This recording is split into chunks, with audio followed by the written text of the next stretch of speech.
السلام علیکم. زه ملیار ساجد یم. تاسو ته ښه راغلاست وایم. دا د اډوب پریمیر 11مه ویډیو ده او په دې ویډیو کې به موږ تاسو پر سپیډ اینډ ډیوریشن باندې کار کوو. یعنی که چېرته موږ وغواړو چې د خپل ویډیو سپیډ تیز کړو او یا سپیډ کم کړو او یا همدغسې که وغواړو ریورس افیکټ پرې پلی کړو نو څنګه کولی شو. مثال راځو دلته ما سره دغه ویډیو ده، زه د راخلم دلته او انزرټ کوم یې. کله چې زه دا پلی کړم نو دا ما سره په نورمال حالت کې دی. اوس زه غواړم چې د دې سپیډ لږ ذره تیز شي، یعنی کله چې دا پلی کېږي لږ دې زر زر تیریږي. نو د هغه لپاره موږ په ویډیو باندې رایټ کلیک کوو. رایټ کلیک کول نه وروسته راځو سپیډ ډیوریشن په نوم دلته موږ سره اپشن دی، په دې به کلیک کړو.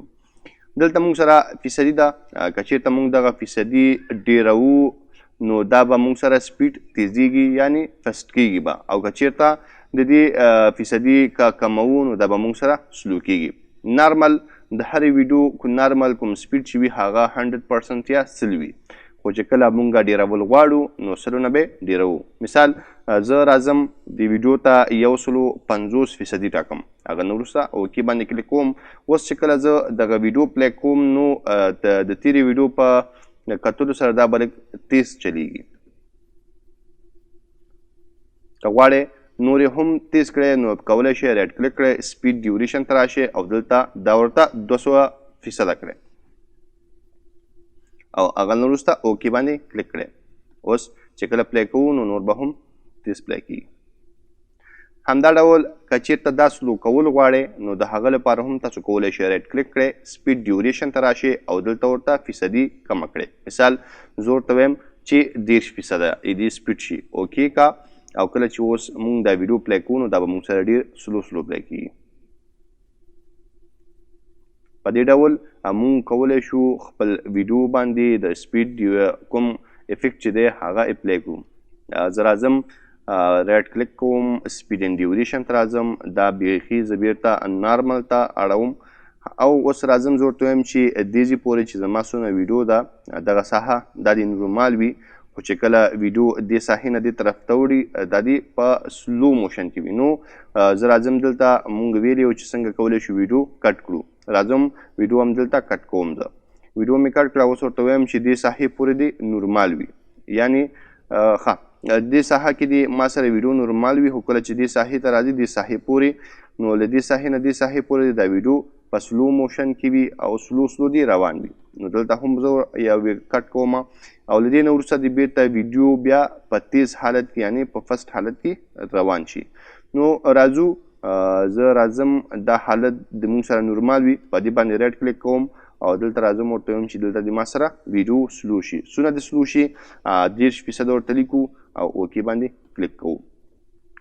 همدا ډول کله چې دې ساحې نه دې ساحې ته وړي بیا دلته د دې ویډیو سپیډ ډېر وي. نو راځم زه دې ته ورکوم 250 یا 200 ورله ورکوم، اوکې. اوس چې کله مونږ راځو او دا ویډیو پلی کوو نو تاسې به ګورئ چې دغه ساحه چې زموږ د ویډیو ده دلته به ویډیو خپله نورمال وي، دې ساحې ته چې یوړي دلته به ویډیو سلو کېږي او دلته چې یوړي دلته به ویډیو بیرته تیزیږي. نو ګورئ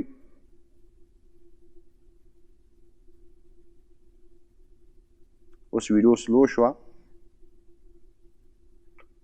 او دلته چې ورسېدو ویډیو بیرته نورمال حالت نه تیز حالت ته وړېدو.